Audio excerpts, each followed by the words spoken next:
Friends మీ ముగ్గురు మధ్య కూడా ఎప్పుడు ఏం గొడవలు రాలే? మా ముగ్గురులో ఎక్కువ హచ్చేది వాడే, పడేది జగదీష్ గారు. మనం అన్నింట్లో బ్యాలెన్స్ మీరు బ్యాలెన్స్డ్ ఉంటాం.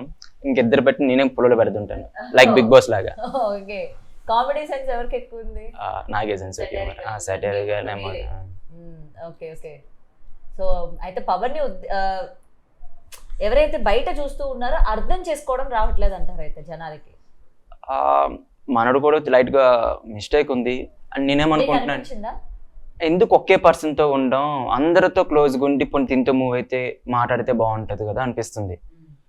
కానీ మీరు అబ్జర్వ్ చేసారు లేదో, మనోడు కంటెంట్ కోసమే ఉంటున్నాడు, అంటే కనిపించడం కోసమే రీతితో ఉంటున్నాడు. ఏవైనా హెల్ప్ చేయాలి, ఎవరికైనా సేవ్ చేయాలన్నప్పుడు శ్రీజకు సేవ్ చేస్తున్నాడు. మీరు అబ్జర్వ్ చేస్తున్నారు లేదు, చికెన్ వచ్చింది, చికెన్ ఎవరికి ఇస్తారంటే శ్రీజ.